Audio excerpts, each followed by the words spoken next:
Here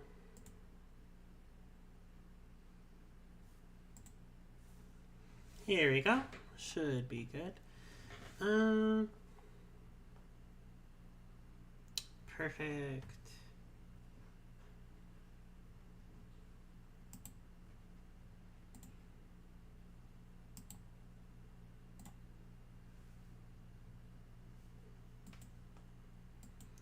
Hi. Stream time. Yeah, it's stream time, baby. Oh,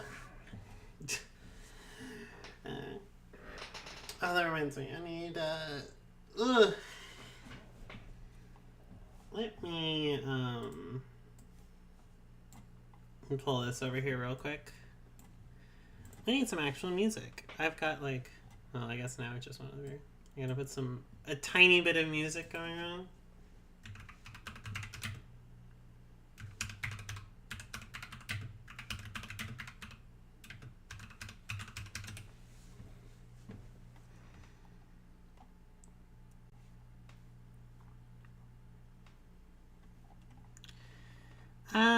Oh, sorry. I'm too far back. Let's see here.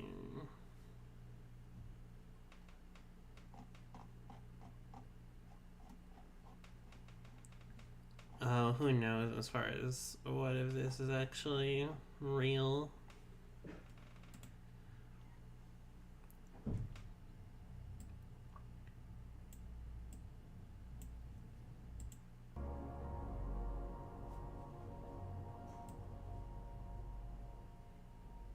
There we go.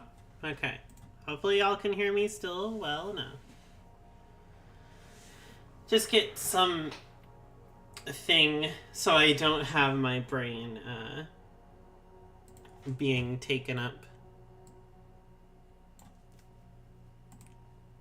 by this silence. I don't like the pure silence. But anyway, hi everyone. So, as far as what we're doing today, it's going to be us talking about the Shattered Neon development. This is a postmortem, which is just a fancy way of saying that this is a kind of like, okay, cool, I am hearable, sick. That's a fancy way of saying, hey, this is my review of how Shattered Neon's going so far, what we did good so far, what we did bad so far, what else needs to be changed. We're actually looking not at the like release that just happened. This is the actual edit document for Shattered Neon. So we've got all of the edit stuff. And just so y'all know, the goals, etc. you might see here are just in development things. They're not for certain. Nothing is for certain, etc. But the whole goal of what we're doing here is I want to talk about how Shattered Neon's been going, what my hopes for its future are, all that kind of stuff. I also have a list of generic questions to go over. Feel free to ask about any TTRPG stuff, blah blah blah, etc. during the stream. You're totally allowed to. If you have any weird questions, etc., go right on over. I do love hearing them. But we're gonna be kind of going over just some bare bone basics, I guess, at the beginning here, just because I want to kind of focus on Shattered Neon a bit here, and we're using it pretty much as the big example of everything, because this is the Shattered Neon postmortem. Also, for anybody watching this in the future, this is not the postmortem for the whole system. This is the postmortem for part 1 of the roadmap out of the 3 parts.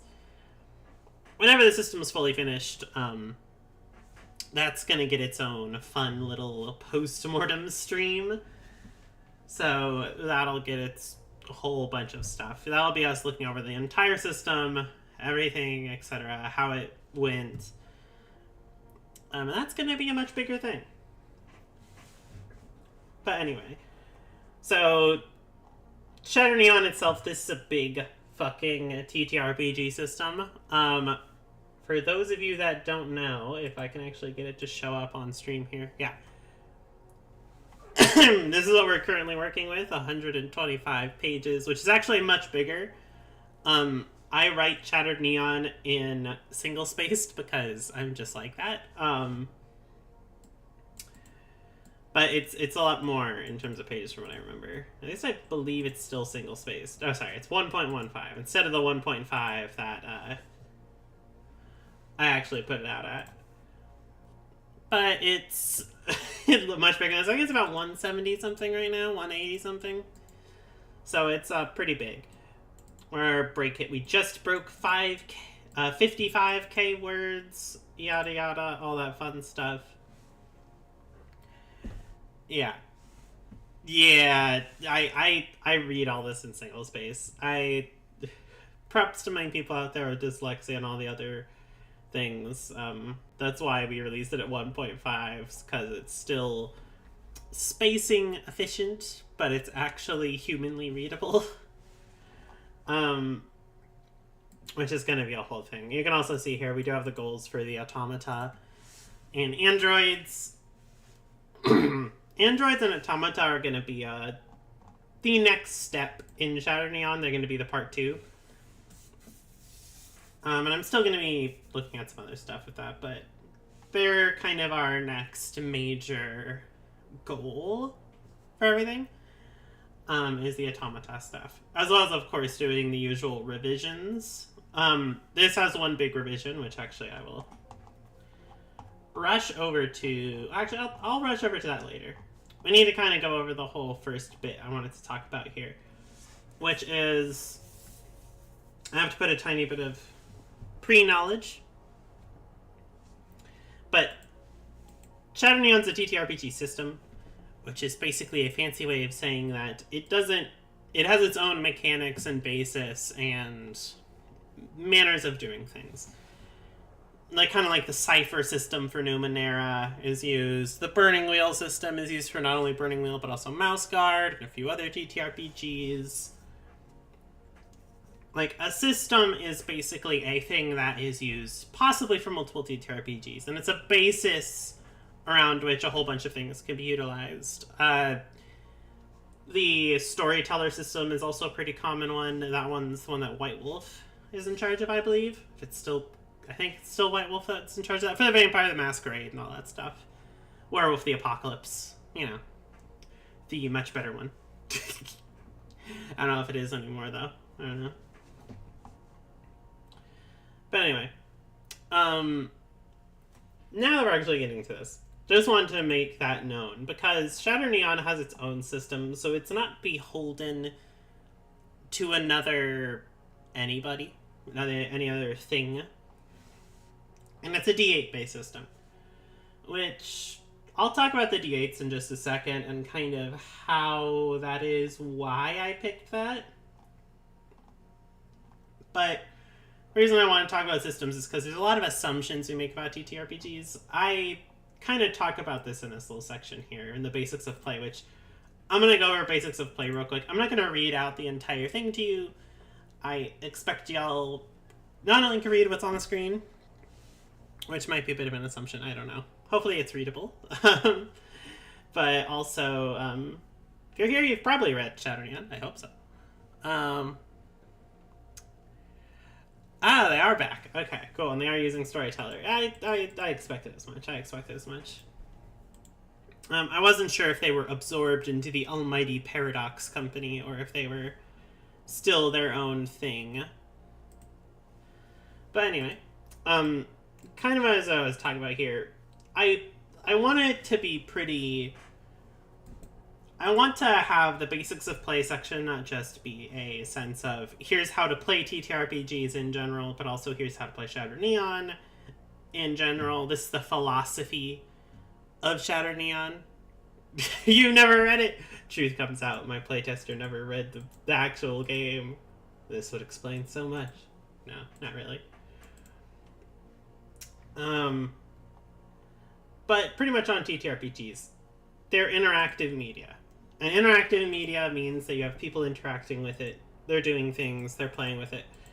And, you know, kind of what I also put in here that isn't, you know, they're interactive media. They're not replacements for anything, really. They're good really to try different perspectives, experiment with perceptions, whatever you're doing. They're useful for the same reasons that play is useful for kids, developmentally, all that kind of stuff. All that sort of stuff. Hi, Regal. Nice to see you. Good to have you in. Except for everything else, feel free to ask questions on TTRPG stuff while I ramble on the postmortem, go over everything. This is the buff Snake Man. Yes, that's the buff Snake Man. The buffest Snake Man himself. But yeah, the one thing I wanted to talk about in this that I'm gonna kind of go into as I kind of finish this bit up, but there's a lot of assumptions we have on TTRPGs. If you've been playing tabletop role-playing games for a long time,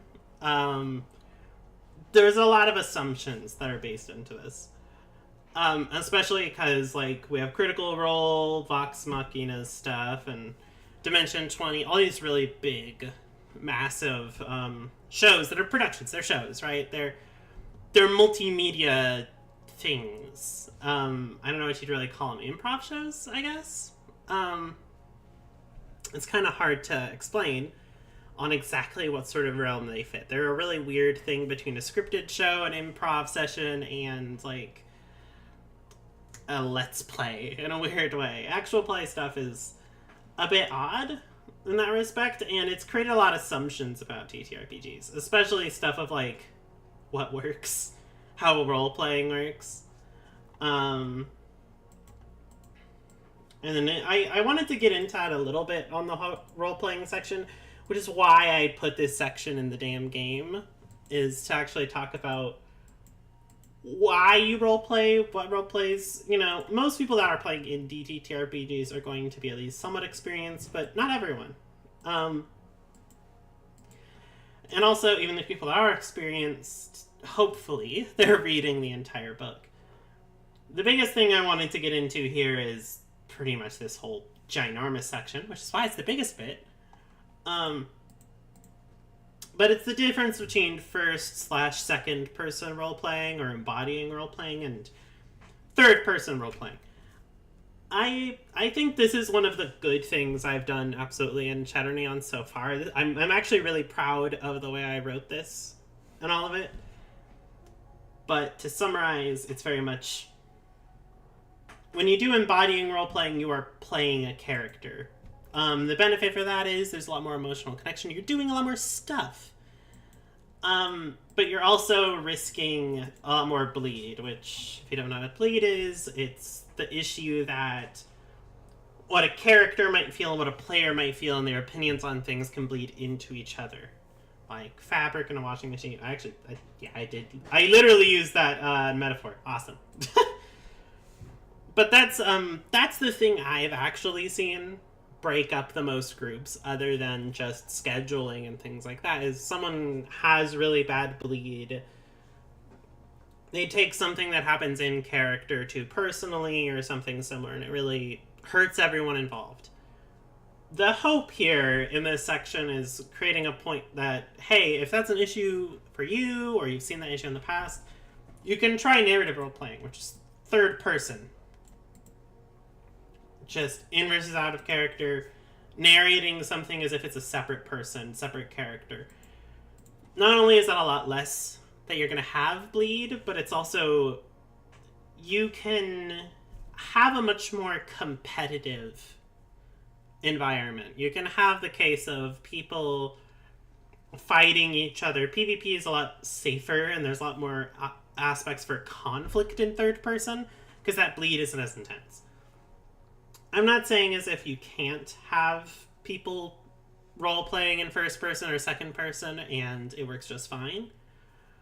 But the embodying role-playing versus the narrative role-playing thing, it's a safety tool, in my opinion, and it's a philosophical difference that isn't talked about in the hobby a lot, and it's built on those assumptions.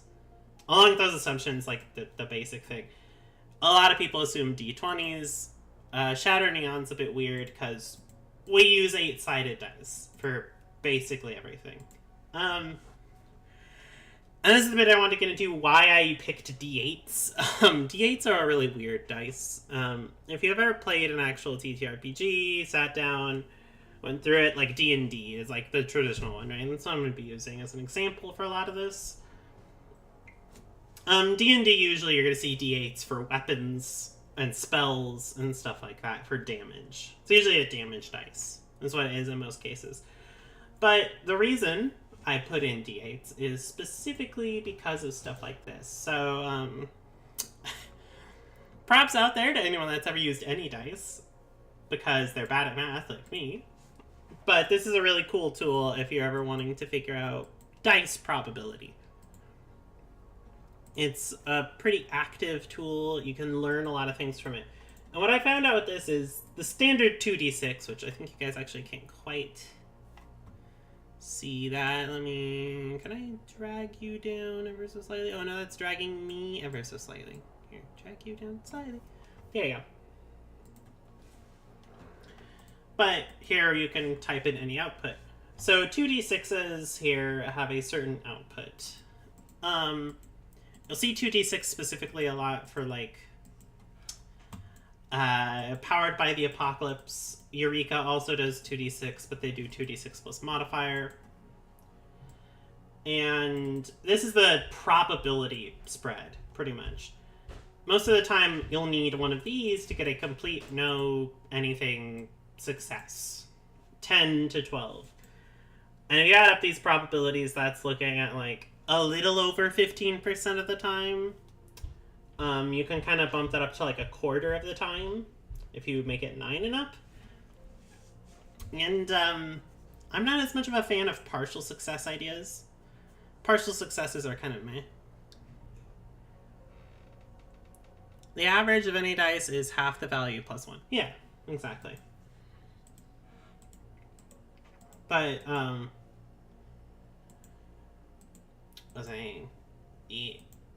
I think there's actually a little output thing here, yeah, that kind of will go over that. But with all this stuff, I think there's the graph. You can literally see the averages, the graph way easier. And this is a great website. If you are trying to make your own TTRPG, or you actually just want to know how likely you are to succeed at something in TTRPG, this is great.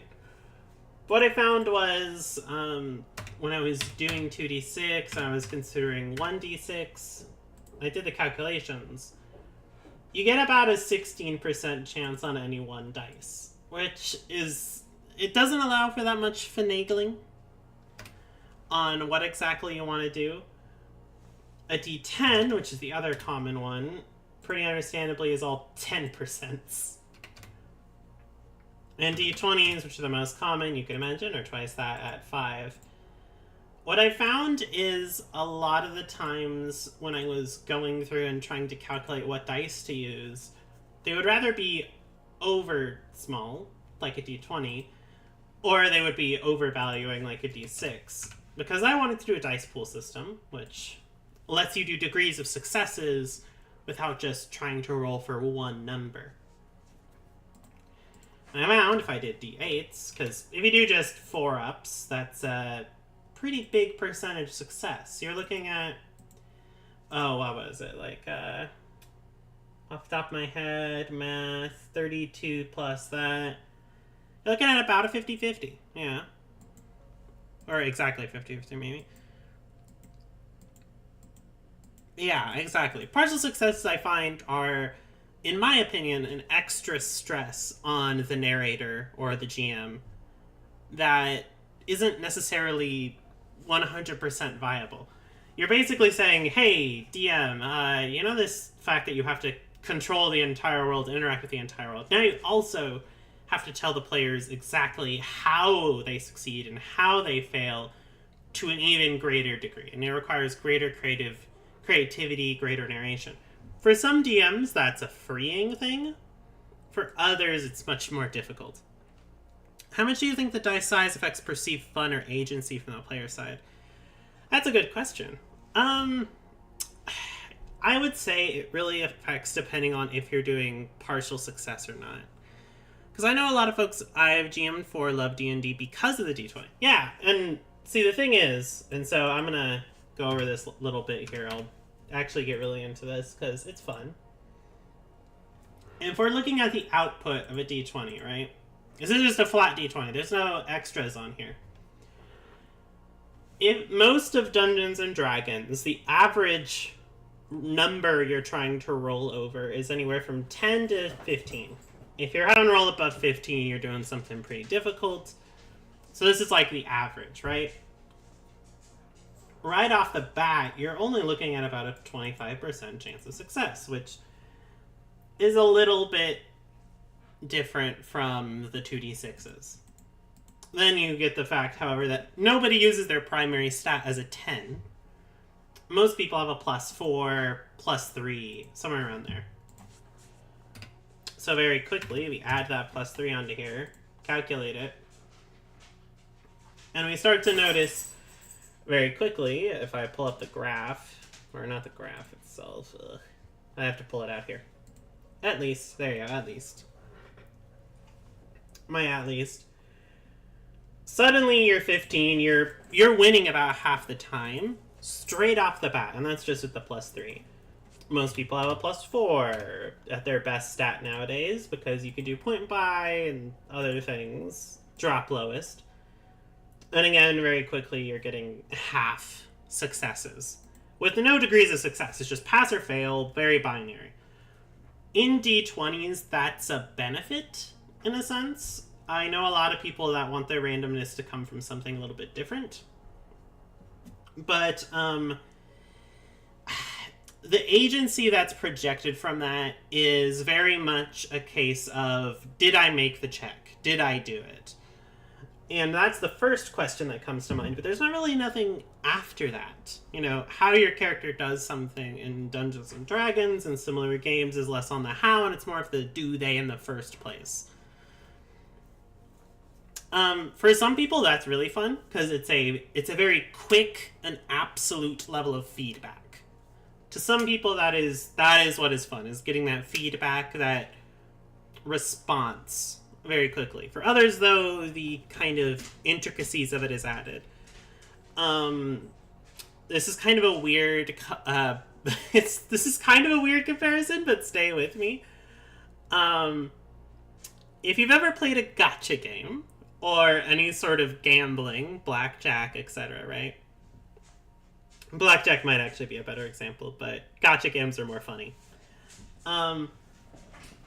If you've played those games, you know that the gambling side of it is usually what keeps people coming back, but it's also what brings out the highest highs and the lowest lows. If you've ever done the Nuzlocke in Pokemon, you know that critical hits are crazy and they make everyone go absolutely insane. Certain systems build more idea of success versus failure along that. Dungeons and Dragons, despite popular belief, is actually not a critical hit success system. Critical hits are just a good roll. You know, you do extra damage in combat. The whole you auto-succeed thing is a very common house rule that's actually a misinterpretation because of 5th edition's original rules. Jeremy Crawford, the guy that makes the rules for D&D 5e, that was a mistake that he wrote into the game, and it was such a common mistake that a lot of people assume that's just how D20s work now. That's how D&D works. It actually doesn't work that way. That's not what's built into it. And that gets into a whole other philosophical conversation on do players even have agency if the rules don't matter, if the rules that are put in aren't being looked at, does the game design even matter? That's a whole philosophical angle to it. But D20s in particular are advantageous because of the plus sort side of it. Just a raw d20, like any dice, is what's very swingy. That's what we call it. It swings back and forth in a lot of ways. Yeah, they're only auto successes and attack rolls, but a lot of people overgeneralize that because of the exact way it was written in the 5th edition book. But yeah, d20s are very swingy. They have the largest range of the average dice you're going to use. Call of Cthulhu's kind of infamous for being swingy because this is their entire dice system. It's a D100, and it's huge. The table for it is insane. And because in Call of Cthulhu, you're trying to roll around this certain percentage, you know? Which, yeah, depends on who you are if you think that that's a good bit of design. Percentages are fun to work with, but they're also really hard to calculate and work around, and they can cause a lot of math very quickly. D8s I particularly built because, like I said, I want to build a dice pool system, and the D8 has a extremely predictable amount at 1250, which is very easy to do the math for, which is important for me because I can't do as much head math easily. And I built Shatter Neon on 6-ups. So it was a very simple, every single dice is going to have about a little under a 40% chance to succeed. And you have extra dice, so you get more successes. Now in dice pool systems, I have to go to a different thing to showcase dice pools. Dice pools are common in Shadowrun, Star Trek, Storyteller, etc. The thing about dice pools is not only do they have that degrees of success adjacent to it, and yeah, exactly. D20s only are hitting that highs as gambling because of the risk and reward ratios. The pluses added to D20s add a lot of consistency to that, though. And a lot of people find that that doesn't emulate the randomness of certain situations. It doesn't create a narrative... what did the phrase mean? It doesn't create the narrative of sudden failure or sudden success. And it makes it a lot easier to triumph over impossible odds in a way, which, mind you, and I think this gets really a lot at I don't know if it was intentional for your Regal, but another point in that where, like, kind of the undercurrent, which is not just player agency or fun, but the style of fun and the style of story that each dice portrays. D20 plus something has a really consistent and predictable level of success. When you have something that's very consistent and very predictable, the character that's able to consistently and predictably succeed on something is usually very heroic. They're not vulnerable, they're able to handle a bunch of things, and usually their flaws are very extreme and their strengths are very extreme. That produces a heroic fantasy kind of scenario, which is what Dungeons & Dragons is. Dungeons & Dragons is a heroic fantasy game. It is a heroic fantasy dungeon delving game. That's what it's good for. That's what it's been built for. Shattered Neon, on the other hand, which is my game, is a game built around morality, tactical combat, and trying to play a character that is valuing its morality over legality in a very fucked up cyberpunk world. Heroic aspects in that are important, and it's why if you are good enough at something, it's really hard for you to fail completely. But with dice pools, there's a lot more vulnerability. Yeah, consistency equals being heroic. A really simple way I used to explain this to people was, how often do you see Superman getting shot and it randomly actually hurts him? Never. It never happens. That's just, it just doesn't occur. A character with 25 armor class in Dungeons & Dragons is almost never going to get hit. The moments that they get hit are crazy, and it's usually because of a weakness that was exploited by the enemy. That creates a heroic style situation. It's very superhero.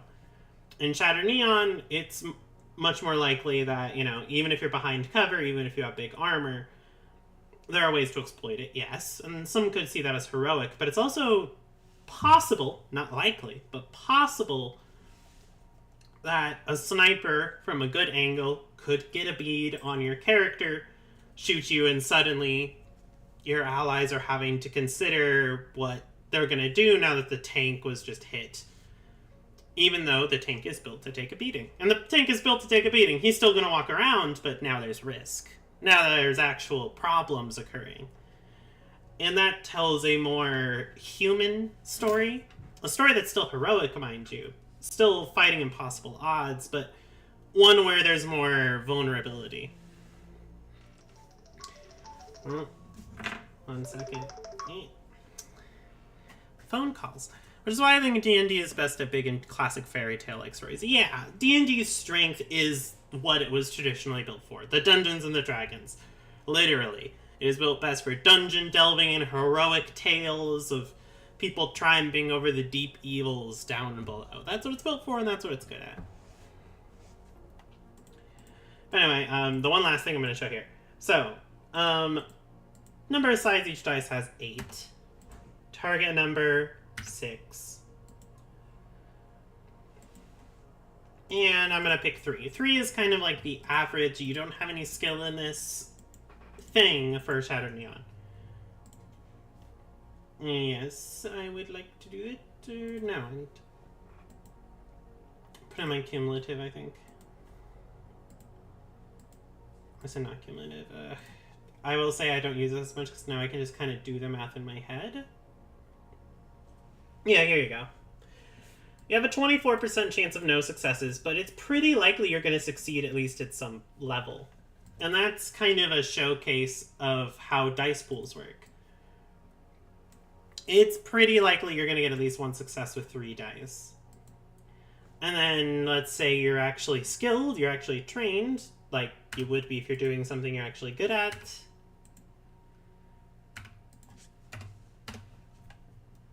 And then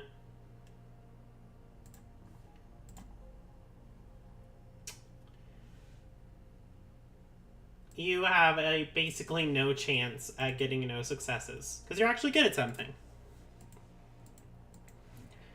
That's why dice pool systems are the way they are. The consistency is key.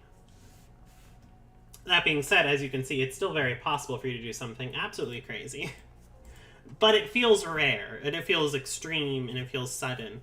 And that's the build-in. It's much rarer than a natural 20.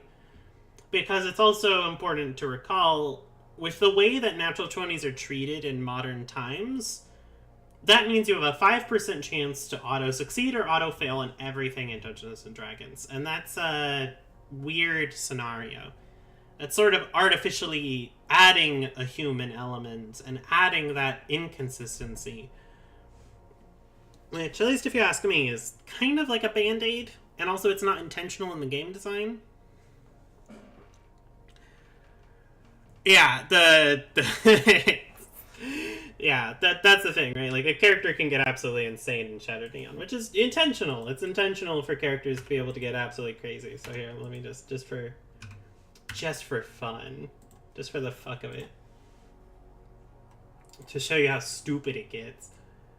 You're actually more likely to roll all of the successes, or no, sorry, not more likely, because these are E's. I almost forgot. It actually does the E's. But you're infinitely more likely to actually roll like 10s and stuff. And that's what a late game or a highly specialized character is in Shattered Neon. 3 is like the average base, no skills, nothing special, etc., etc. Unlikely, but it happens. That's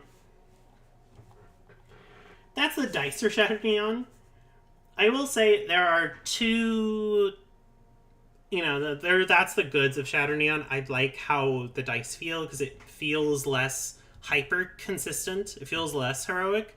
There's a level of gambling involved that still says, hey, you're gonna do things. If your character's good at something, they're gonna be good at something. But the degree at which they're good at something is still somewhat random. And that degree, I think, is where the icing on the cake is. Because that degree is where things change. Dungeons and Dragons doesn't have as much about a degree to it. And that means it's always successful, it's always awesome, it's always great. And that creates a more heroic styling. There's a much more inconsistency inside of the consistency of succeeding, which shows that your characters are competent, but still human.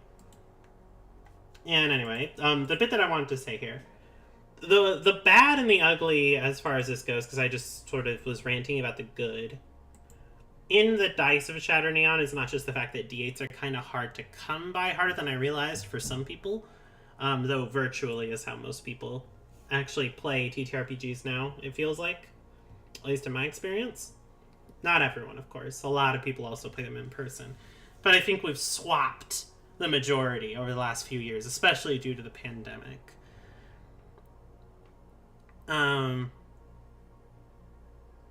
Yeah, you do definitely crit more. And that's...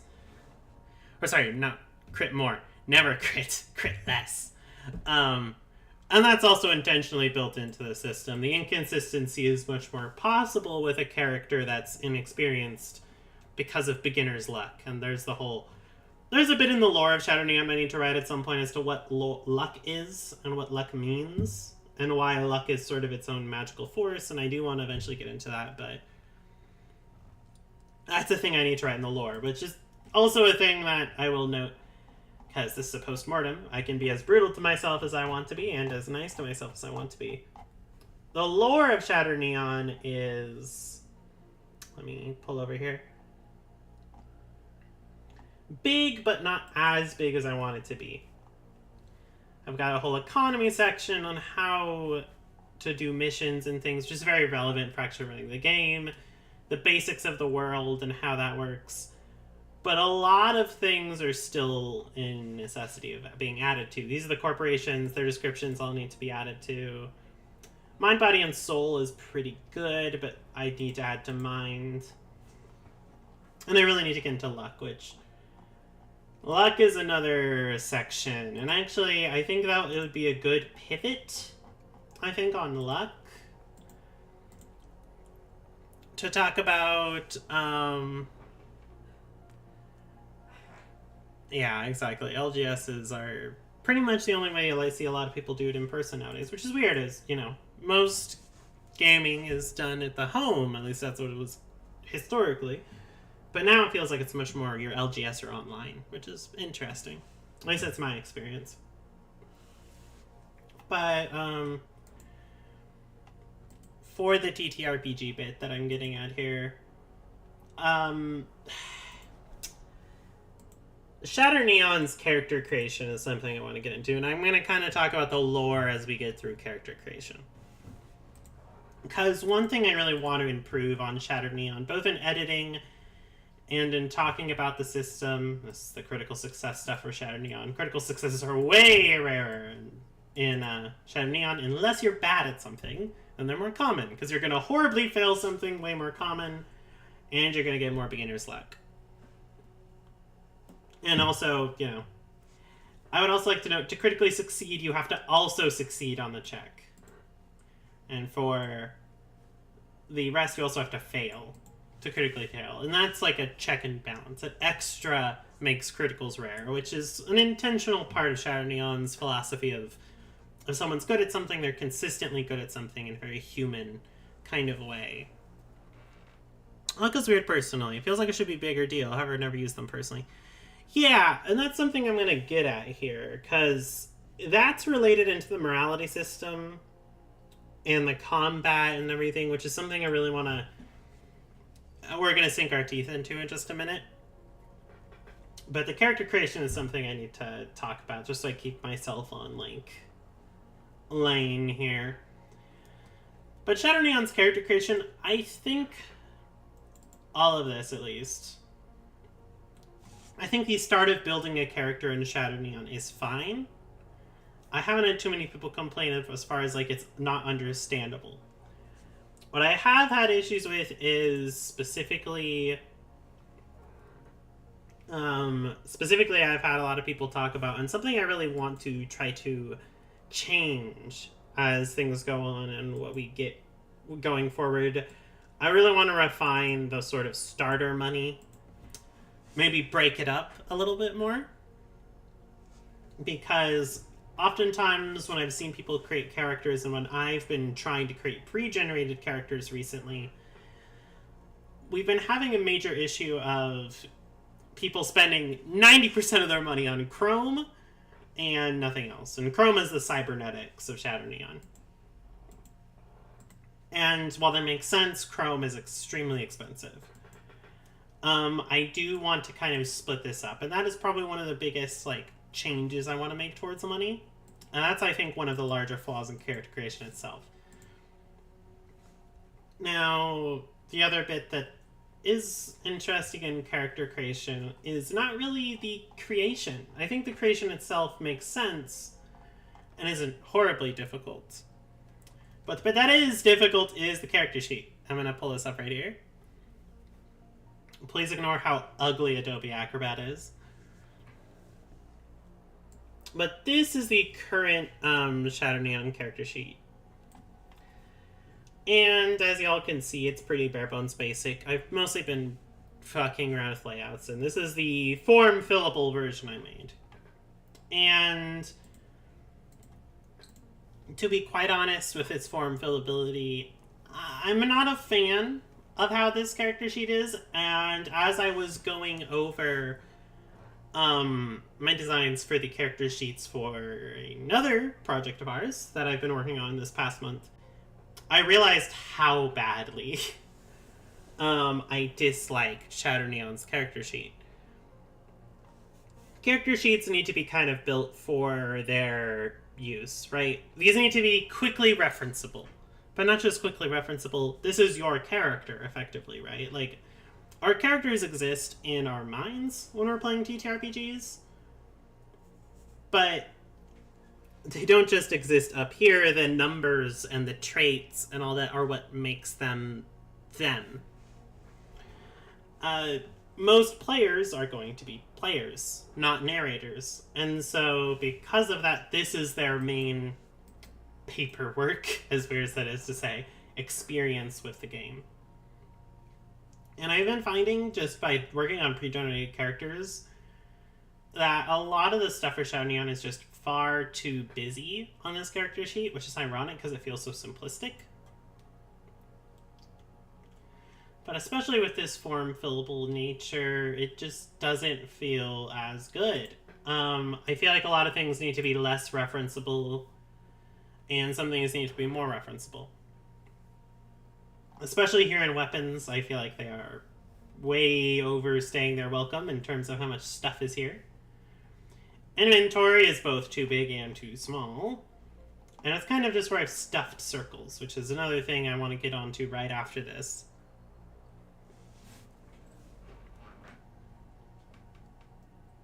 I wouldn't say it was between Chrome and lack of other stuff. I've been working on pre-generated characters, like I said, and also walking some people that were messaging me through character creation, and it was a common complaint.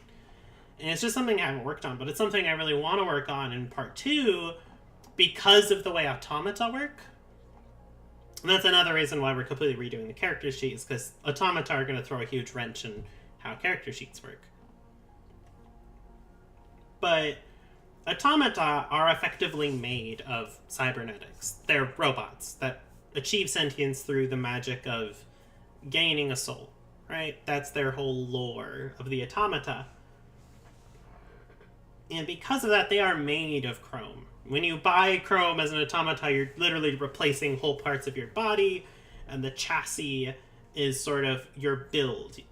Automata, regular automata, like automatons, don't do point buy, they don't roll, they pick a chassis and that gives them their 4 stats. That's the current build of how it's going to be written, at least. Which is antithetical in a lot of ways to the way that organic characters work. And androids are going to be kind of the in-between. You can still roll and stuff, but they will still have some chassis stuff. I'm still working on exactly how I'm going to do androids, but they're a whole other issue. But they have been causing me to kind of rethink on how Chrome pricing works in building Chrome. So that's the whole thing. Yeah. Some character sheets are crazy. And Shadow Neon is definitely not the best, but currently what the major issue is going to be is pretty much this exact thing. Now, the form fillable sheet you see here is 1 page of everything. Average character is not going to have all this. They're going to have probably magic or demons if they're wanting to do that, which, to all my software programmers out there, yes, the hacker network jack runner bullshit netrunner stuff is called daemons in this, and demonology. Because demons is like the coolest software development term ever. Like, come on, it's called demons. That shit's awesome. And they also may or may not be slightly spiritually regaled in Shattered Neon. That's a whole piece of lore that I'm very excited to write about. But that's the whole thing. Do chassis have compatibilities and depreciation, or does all Chrome work with other Chrome? That's a good question. When it comes to Chrome, there's a couple traits that I'm planning on adding with Automata that are going to deal with compatibility.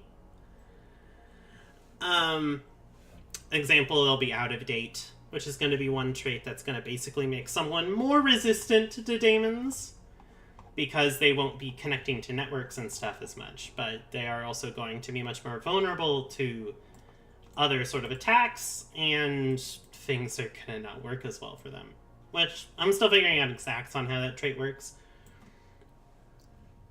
But something I want to work on with Automata as well, I'm going to have to figure out how, is that idea of depreciation.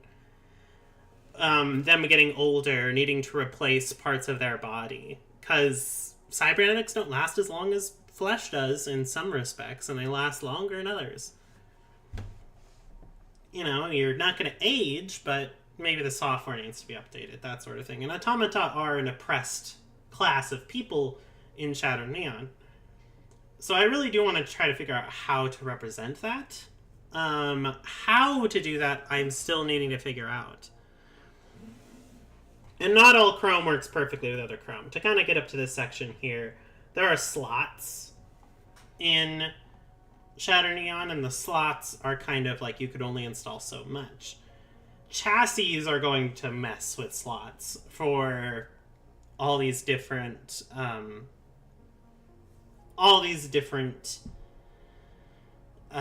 automata. So some are going to have more leg slots, arm slots, eyes slots, etc. than others are. And that's going to be because of the way the chassis is built. That's going to be messing with the Chrome a little bit. I don't want to get too overcomplicated on Chrome, though, because explicitly I don't want, the page count to bloat up too much from where it already is. But also I'm a little bit worried about customization with characters. I do think it's important to give people options for character customization, because ultimately a character is a representation of what a person wants to do in a world, how they want to interact with this world that I'm building. So letting people customize that is important, because it lets them sort of build up on everything. Automata overall, they're going to be adding a lot of complexity, I'm not going to lie, to how Chrome works. And that's the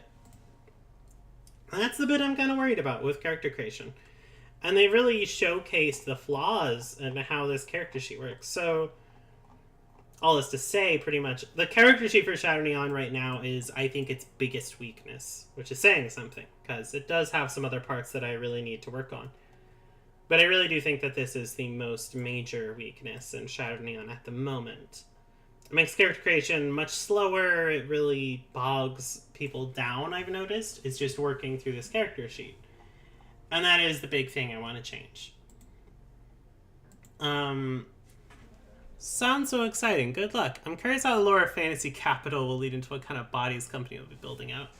Yeah, that's going to be one of the fun parts on building the chassis. Now, disclosure, I don't know if these numbers are going to be accurate to the final example of what this game will do.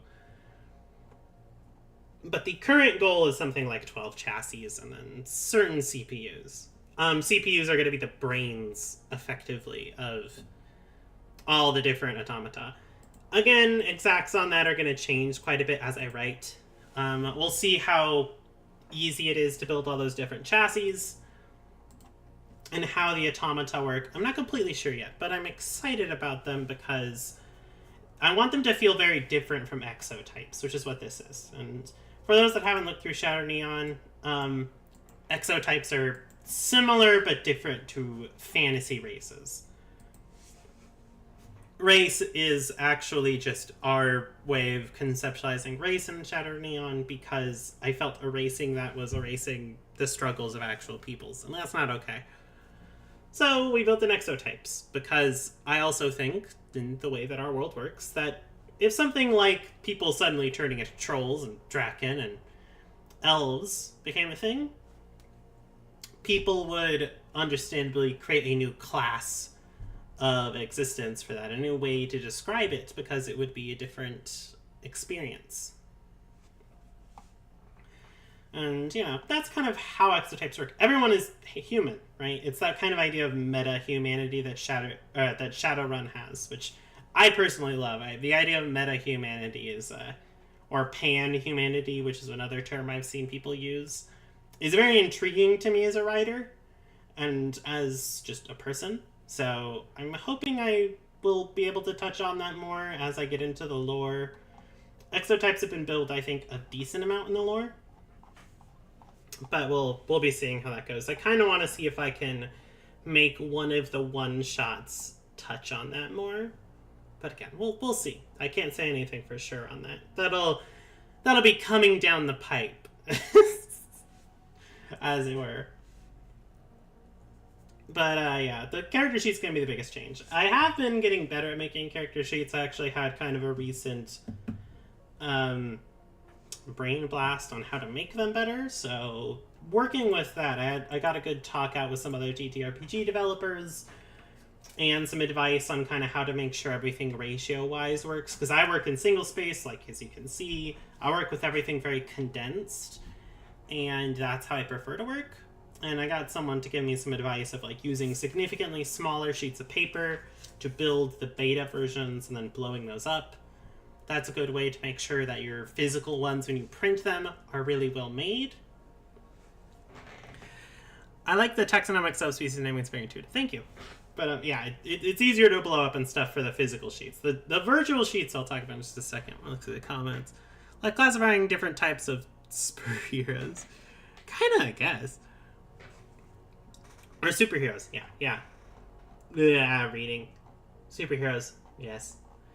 But yeah, it's the taxonomy section of it is, I think, kind of how scientists would see it, right? Because scientists are just so, and taxonomy is so built into the way our world sees things. Again, like, I also think there would be probably some rise of certain ideologies because of this, and that's something I want to explore at some point on Shattered Neon, is what's going to happen to the way people feel about that sort of thing. But again, that's something I'm going to figure out how I can talk about that. I have such great wants for Shattered Neon, but I only have so many resources, especially with stuff like artwork and things like that.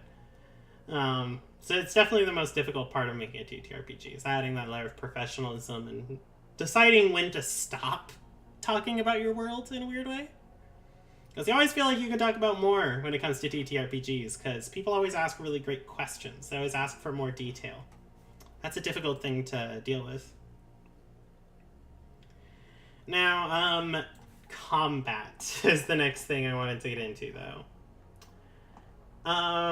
Again, for anyone that hasn't done combat in Shattered Neon, it's very similar in some senses to the way Pathfinder in D&D is, but also very different.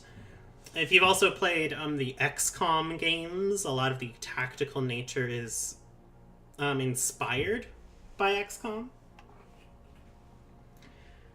So there's a lot of building in from that. Now, I'm not going to get too much into demonology and magic. I actually am really happy with magic. Magic is probably the one thing that I'm, like, super happy about. The only thing I really want to change a little bit is the way summoning works and spirits. But I don't really feel like I need to go too crazy on that, which is kind of insane. I didn't expect that when I was starting to build this, but I enjoy it quite a bit. Speaking of the consistency thing, the magic mishaps table is a great example of that, because the middle is way more common because it's a weighted table, but the ends are far rarer. Yeah, Mystica and stuff like that, we're not going to get too into that. But basically, combat in Shattered Neon right now is at a very interesting space, where up until one rule change that I just made, it was hyper deadly, super deadly. That was kind of the one major complaint and issue I was having for a long time, was how deadly Shattered Neon is. Everyone's really good at things. There's a lot of deadly bullets flying everywhere, spells, explosions. And because people find attacking in a game more fun than just running out and finding cover, very immediately in combat, you have a very interesting problem with a tactical combat system like this. Something built around XCOM and Pathfinder. There are 3 actions in every Shattered Neon turn, and every round is 6 seconds of time. So everything's very fast, very brutal.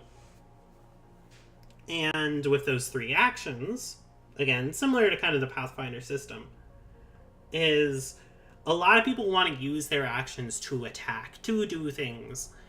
And because rolling dice is fun. You think you were the one that did that. There's more than just you on that one, Violet. There's a lot of that, actually. But, because there's a lot of playtesting on how durable people are. And the fragility was a pretty steady issue. But I found one of the interesting conundrums was people like to attack. People like rolling dice. Rolling dice is fun, make monkey brain happy. So, because it does that, very few people are going to hide behind cover and take a strategic position over running in, slashing things to ribbons with katanas, shooting a bunch of bullets in a giant hail at the enemy as a surprise, doing backflips over trees onto rooftops. That's all really fun. And the cybernetics in the game allow you to do crazy things like that by default. And the weapons are very deadly. There's a motivation to do crazy stuff in Shattered Neon. And I want to encourage that because it's cyberpunk.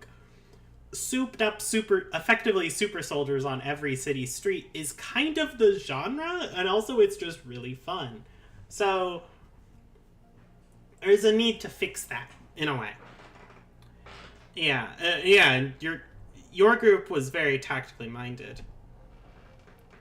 Yeah, and the rolling dice is too fun problem. It's a very good problem to have, to be fair. It's nice when people enjoy rolling dice in your combat. It shows that the dice themselves are well built. And that shows that the core of the system is mechanically well done.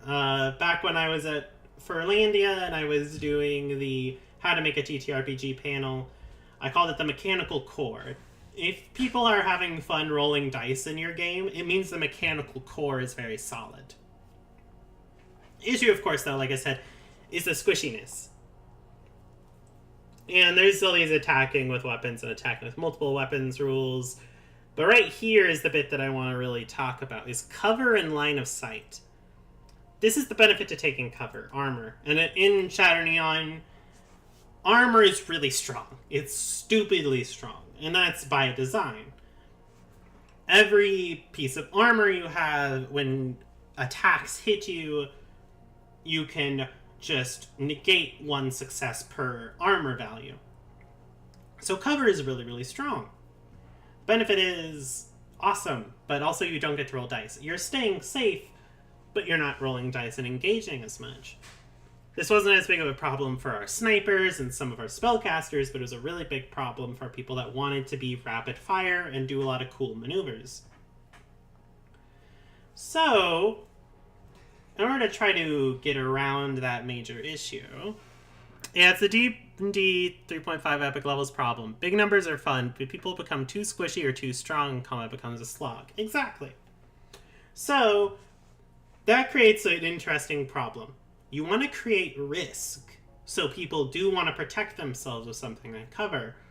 But you also want to give people enough leeway to do crazy things in that risk. It's finding that very interesting middle ground, where there are consequences for taking those risks, but the consequences aren't death or being removed from play. So what do you do with that? The answer I recently came up with is specifically in dying and injuries.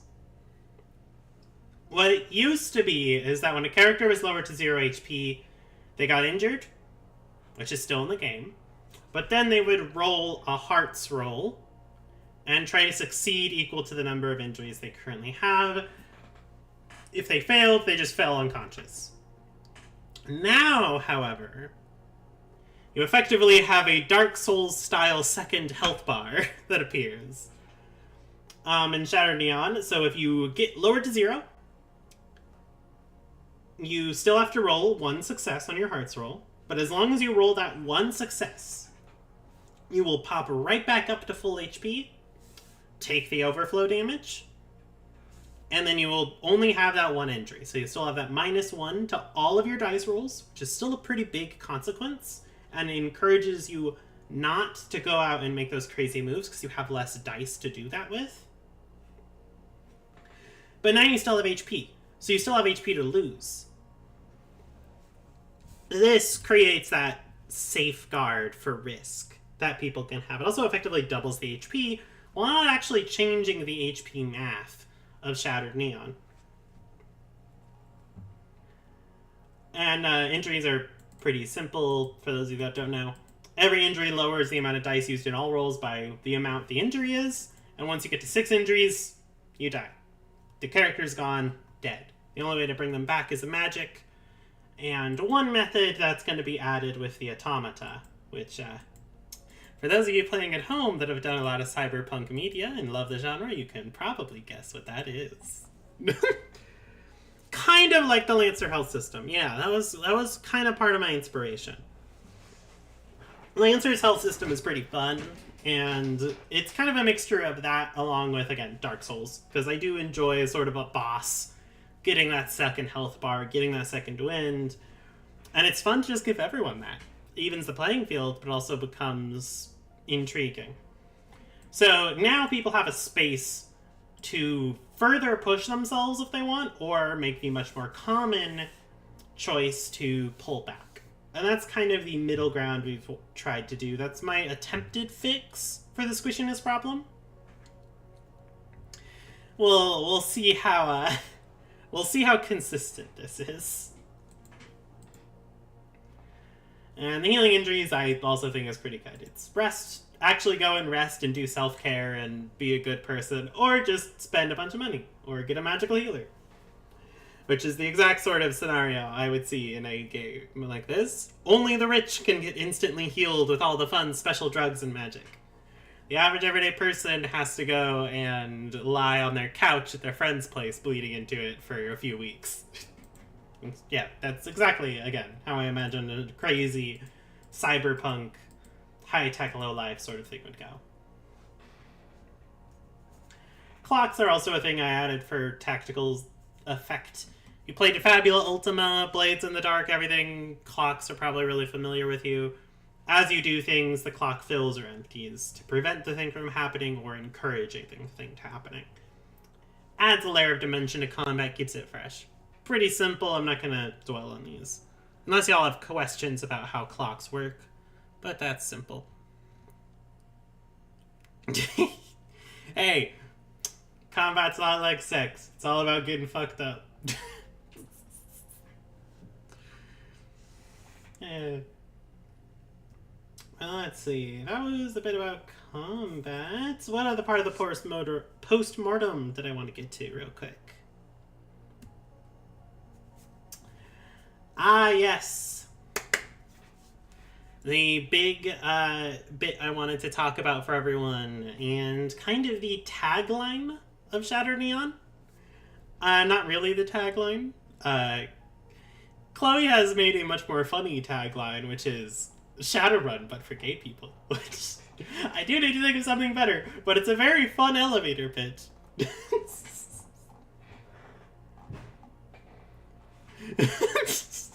Shadowrun for gay people. Let me... Actually, this is the quicker one. What am I doing? Just zipping up like this.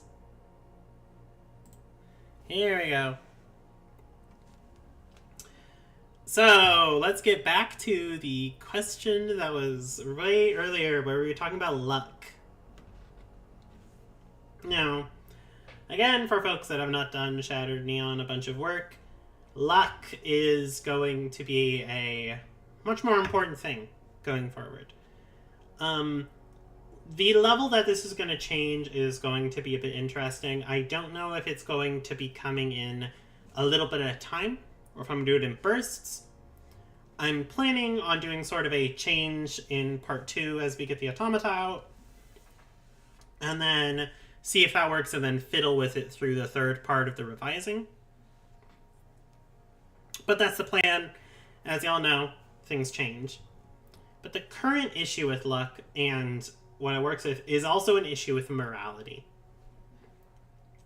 Now, Shadow Neon's whole tagline, that isn't just Shadowrun for gay people, is it's a game about morality over legality. That's the whole idea behind Shadow Neon's Neon Hearts. Neon Hearts are people that value morality over legality. And, one quick second. I need to feed the doggy. I didn't realize his thing went off. But, y'all read over this real quick. I'll be right back. And by right back, I do literally mean right back. It'll take me less than 5 seconds. Well, not 5 seconds. More like 30 seconds. Whatever.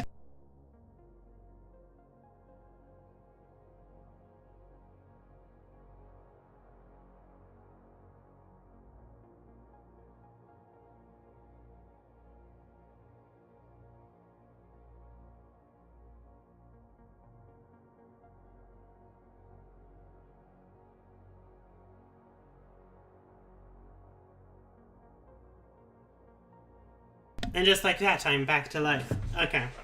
So, morality versus legality. That's the whole shtick of Shatter Neon.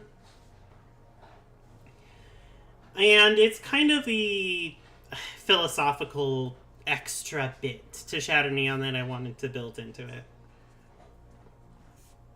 Now, mechanically, there's been a problem with morality that I've been kind of afraid to tackle, which is predominantly that a lot of people enjoy putting their morality on their character sheet. They don't really engage with it as much in the sessions. Now, part of that is mostly because of luck as a resource. Luck allows a character to completely reroll all the stuff that they did. All their dice. Now, that's a pretty big power, is to just go, okay, I failed that roll, re-roll the whole thing. But it also lets you re-roll someone else's roll in the same scene. So, you're fighting a dragon, the dragon uses a fire breath, it would have killed you. You can force the dragon to re-roll with a luck point. That's the big power. It doesn't just helping you, you're forcing someone else to roll as well. And you can keep burning luck points. Now, luck points are given when... Well, they're given whenever you critically fail, which is one thing. But they're also built in as a benefit for circles and morality.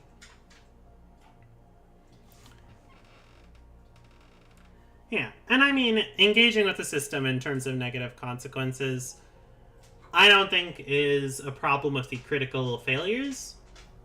that critical failures are built into the game by default.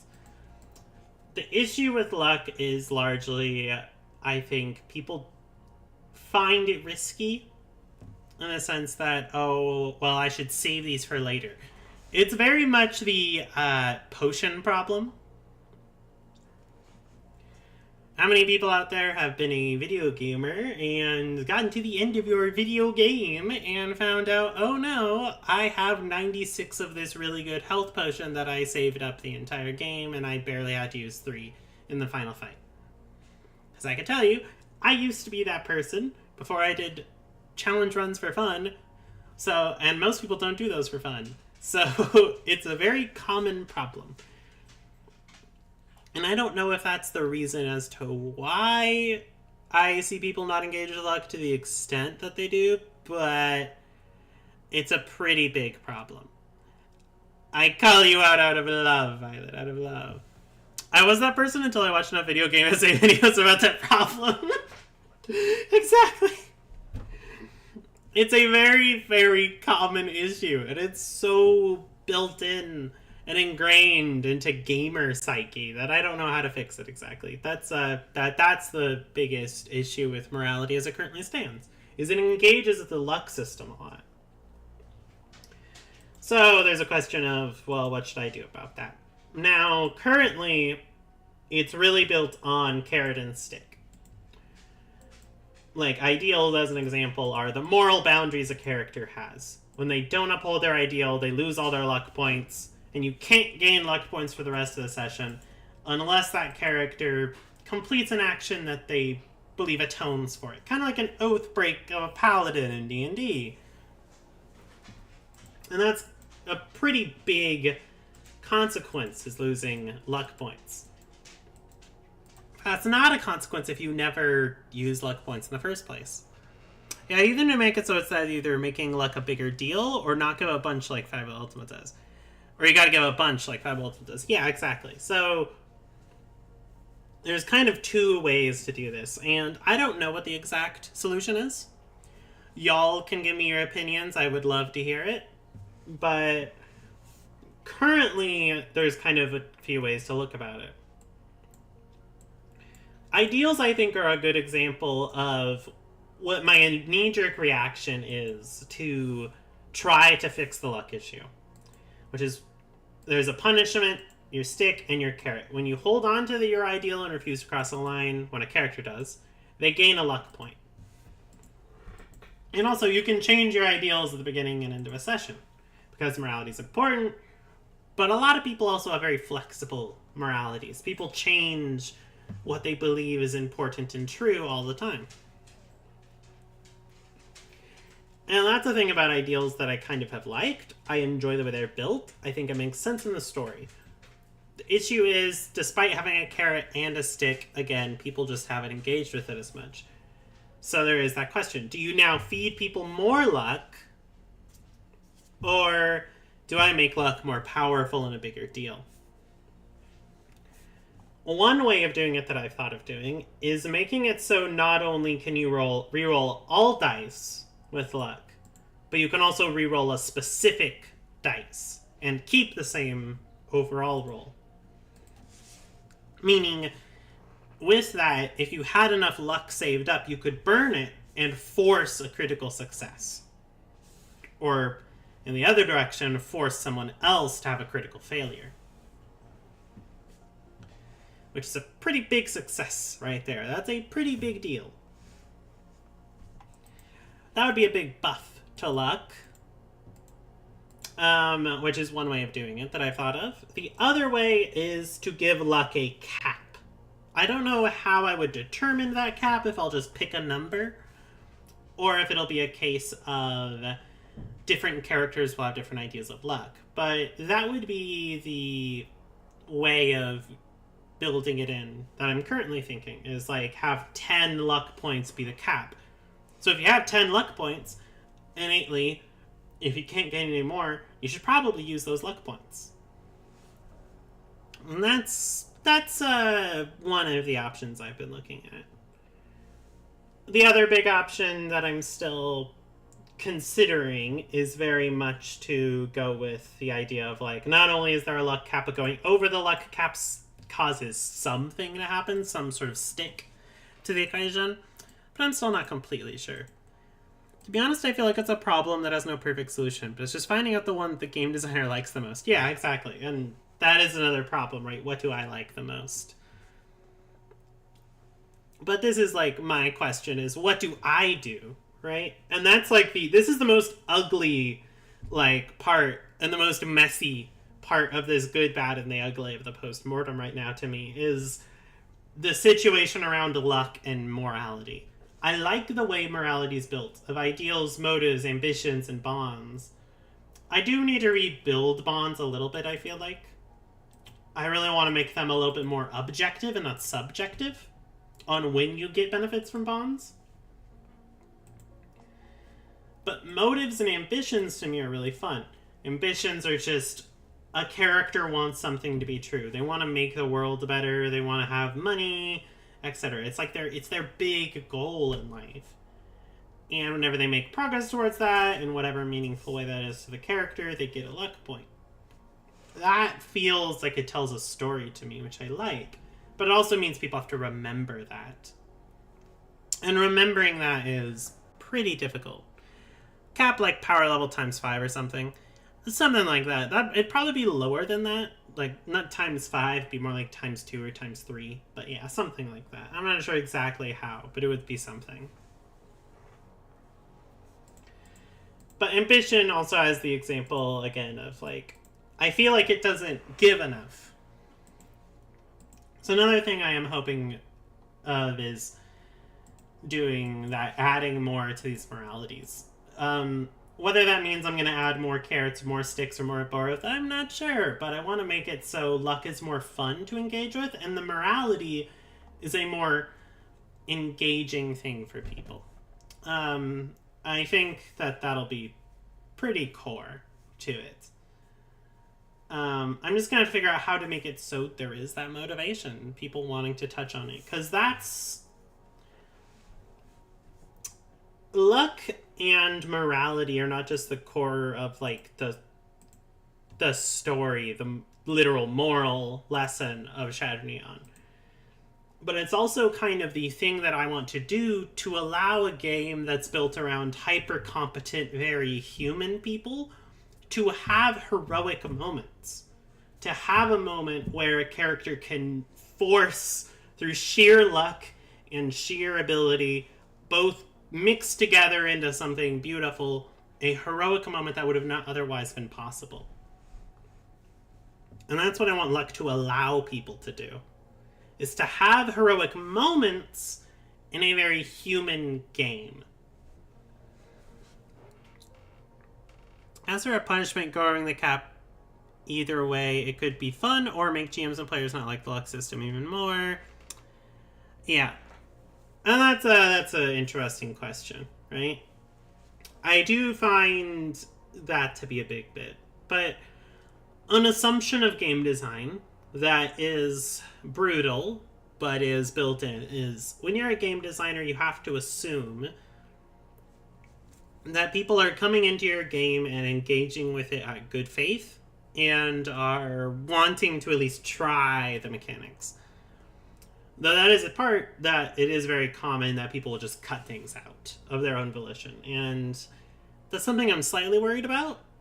But I'm more worried about that in a sense of it shows that I should be changing something again, more so than it says that the entire system is busted. I think it seems that the execution is flawed itself. And that's the thing I need to work on, you know? Like, someone cutting something out of their experience is communication to me as the developer. You want more Batmans than Supermans. In a way, yeah, kind of, in a way. We do kind of want more Batmans than Supermans here. I especially want more Batman Beyond style situations. For those of you that watched Batman Beyond, very much like there's constantly some level of fuck up that's happening with the Batman in that.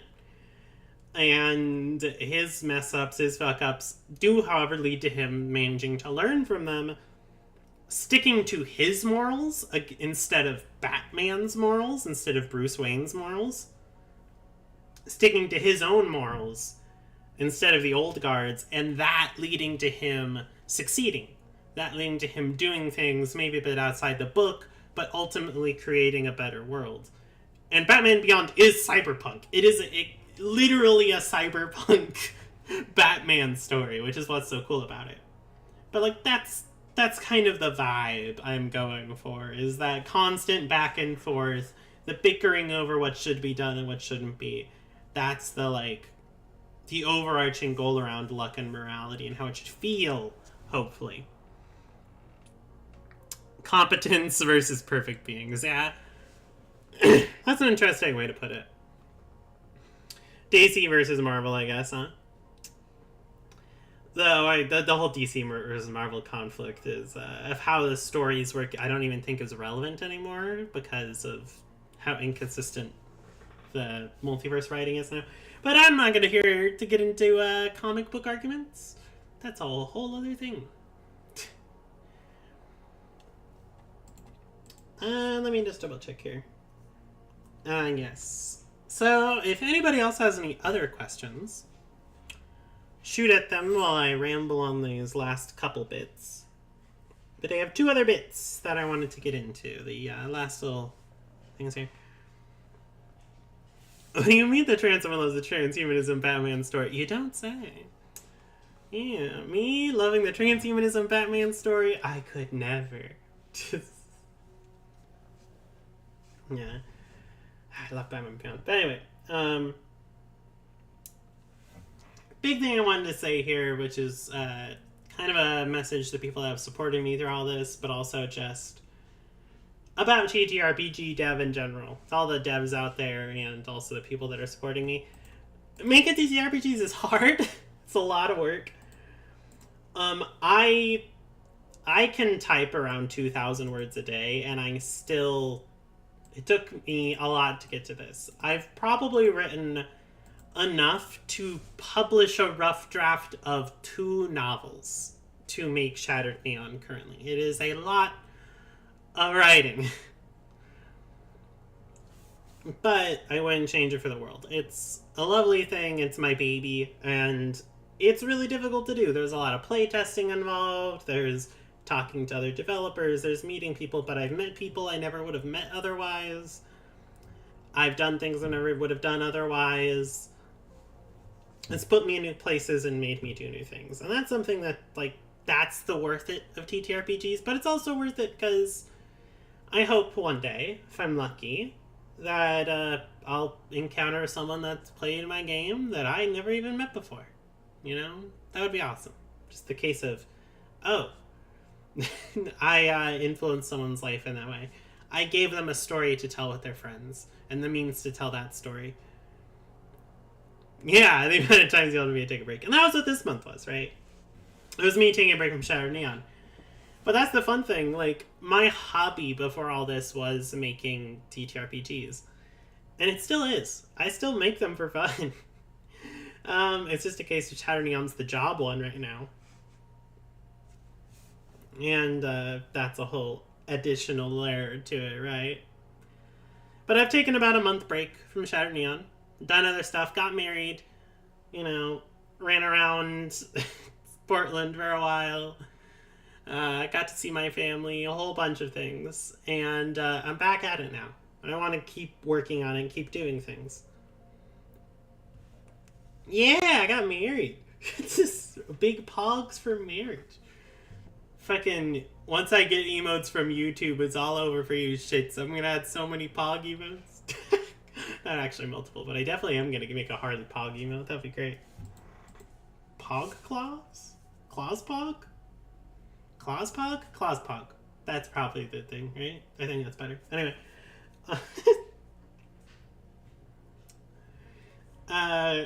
But yeah.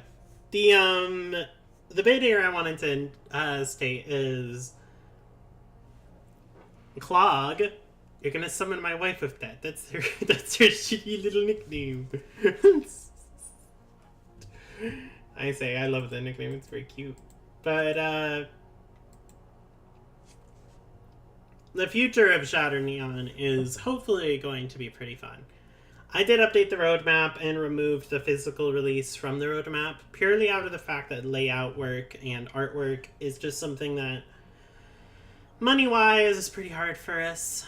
It's a big expense in the project that I can't necessarily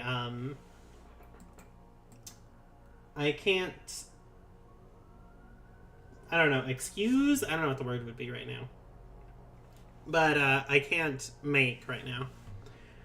So I'm hoping I can slowly work on artwork myself and with my wife, and, you know, it'll be really, really long term, but it would be nice to add some of that and then save up, maybe, to get artists working on it. Long term. But that would be the eventual stuff. Getting a layout designer is really the other big issue, because this all needs to be changed from just rolling through this at the speed of sound and Google Docs to actually something that people can read and go through easier. And also, of course, fit easier onto a big book. So that's a whole other aspect too. But I do hope to actually put Shatter Neon out there into the world in a feasible sense eventually. Probably won't be this year, probably won't be next year, but it'll be eventually. But I do want to move Shatter Neon out of a beta and into a final version I can be proud of by the end of the roadmap, and that's why the roadmap is still there. Yeah, hopefully. I mean, we're hoping for it. I'm hopeful that the community can help, but I also want to see if there's some way to give back to everyone that does help out of the goodness of their own heart, because it's a lot of work. I'm not going to say it isn't. TTRPGs are a lot of work, and not just on my end. On all the people I playtest with, and all the editing, on all the rereading and refining and all this shit. It's a lot of work, not just on me, but on all the other people too. But this all to getting together, saying the past month isn't up and for naught. I've been working on other things. I'm not going to announce names or anything like that. Those of you that are in the chat, there's a few of you that I think know exactly what I'm talking about, others don't. There are currently 2 other TTRPGs that I'm working on, slowly in the background. Shatter Neon is now a mainstay. I put it onto the sideline for a month, barely working on it, but I'm going back on it as the main. So the other 2 are going on the sidelines again. But we're currently working on 2 other TTRPGs, and I've been getting enough writing steam to where I've been working a little bit on our visual novel. So the studio has multiple other projects in the works, and hopefully we'll get those things to the point where we can announce them at some point. I'm hopeful that I can get one of our 2 TTRPGs or our visual novel to the point where we could at least announce their names and stuff by the time that Shattered Neon releases. I know that that's a very general statement, but I'm very hopeful for it. I've worked on Shattered Neon for a long time now, almost a year at this point. And I can say that the next 2 projects I'm working on, I'm actually somehow even more excited on than when I started working on Shattered Neon, which is saying something. Because it's been one of the most exciting things in my life, other than straight up getting married. It's pretty much up there. Like, getting married is probably the only thing that beats it out, so it's crazy. Hopefully y'all will enjoy it as we get to that. Honestly, I'm impressed with how much you've done for just a year of development. This is huge. Thank you so much, Regal. That means a lot. Yeah, it's big. You know, this is my full-time job, and but I'm effectively a solo and a half developer. This is the way I like to put it. I'm the only person working full-time on my game. My wife, my friends, etc. all put in a lot of effort alongside me, and I don't want to discount them. But I'm the only person working on it full-time. 9 months, actually. 9 months of working on Shattered Neon. Because I started working on Shattered Neon in October of last year. But I've only been working on it full time for 6 months.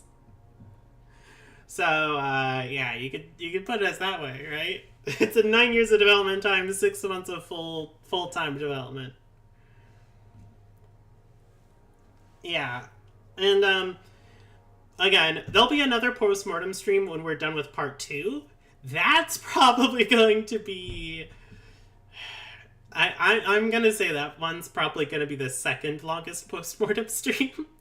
Not just because it's part 2, but that one's going to be big. It's going to be us going over all this stuff again, and all the automata stuff, and all the changes I made to everything in this. It's going to be big, but I'm excited for it. And hopefully I'll get things through. The other thing I wanted to say is that until I'm able to get artwork and layout stuff and formatting and all that, Shatter Neon's very much going to be a living document, updated, as it's updated. So for all the people that are kind enough to still play it in that state and still do things with it and fiddle around with it, thank you so much. That means the world to me. You are literally building this game up from the ground and still engaging with it, and that's awesome. Any assistance for that is great. If you have feedback, that's awesome. If you're in the stream, try out Shatter Neon. The current version we have on itch.io has a one-shot. You can actually run a one-shot of Shatter Neon, built by me, models by me, virtual tabletop stuff by me. It's very nice. And that one-shot will also get updated as time goes on. We're building more one-shots with it. And all of those can then be used as like the basis to do your own campaign from. But on top of that, yeah, it's been a bunch. It's evolved a lot. Yeah, your DM's been very busy. Yeah, I've been very busy. But yeah, if you do end up playing it, please, if you like it, rate us 5 stars on itch.io. For those of you that don't know, by the way, do not rate anything below 5 stars on itch.io. It will tank it in the ratings and it will never recover. So, give stuff 5 stars on itch.io. Oh, hi, Freddy. If you like it. And if you like our game, please do that. It helps us an actual bunch. 1 5-star rating equates to at least 1 or 2 purchases and like 10 downloads. It's crazy the amount of like consistency it is. No Freddy Bork, he just came by to say hi. No Bork. But that's most of the postmortem, unless anybody has some major questions or anything. I didn't have a ton to get into super detail with as far as the postmortem goes. Oh, and for the record, yes, this is a furry game. We have furries. In case you never went to the itch.io page. Here, let me pull up this thing real quick. I have to quickly, because I quickly have to join the void real quick. Give me just a second.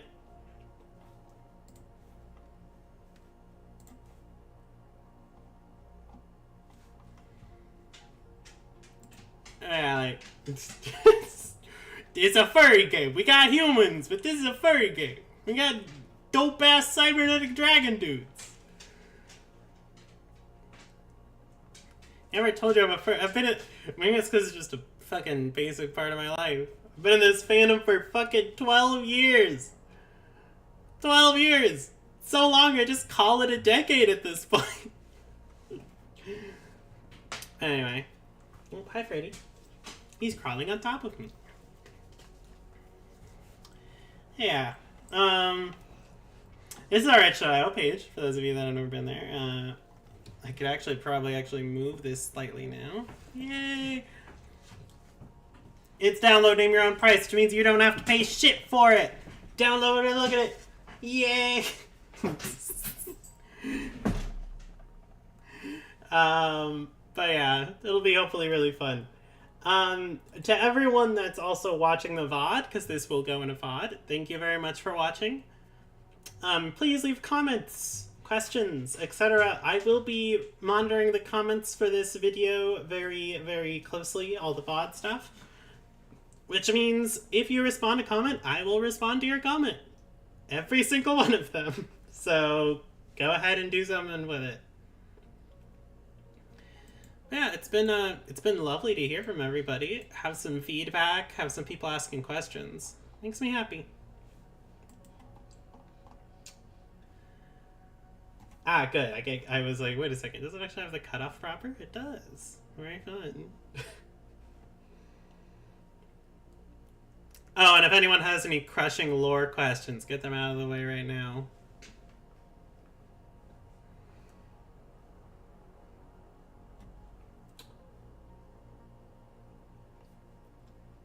I need to pull this back a little bit to where it was, I think. Is that we get there? Yeah, that's good enough.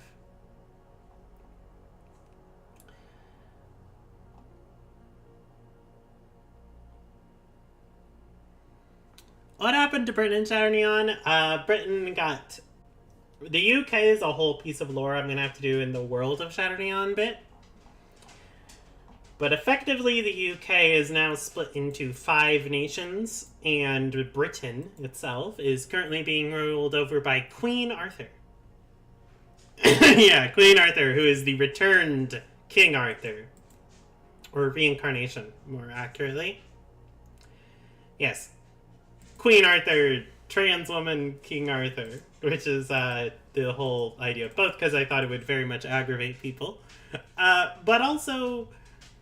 I think it's just very funny to imagine the fact of the UK effectively being saved by the most powerful person in the world being a trans woman. I'm allowed to do what I want. It's my world. I get to pick the load-bearing trans woman. Yeah. Arthur is also a gender-neutral name, technically, which is what got me to come up with the idea in the first place, is I heard Arthur was a gender-neutral name, and I said, alright! As a trans woman with a gender-neutral name, I'm doing it my style.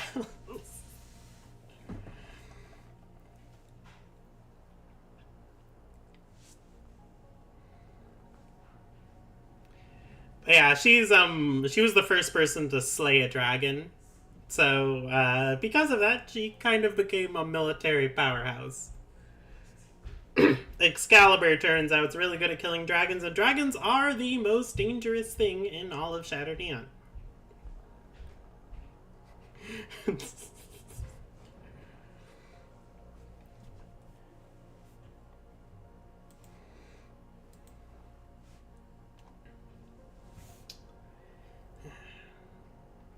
Anyway, I think that's everything. It was lovely seeing everyone. Alright, I need to end the stream before this turns into not safe for YouTube. No problem. It was funny, your mind design philosophy, awesome. Thank you so much, Regal. Yeah, hit me up for questions if you have any further. I'll gladly answer them. I'm crazy about TTRPGs, as you can tell. Anyway. Thank y'all. Have a lovely night. Keep being yourselves, and don't you forget about me.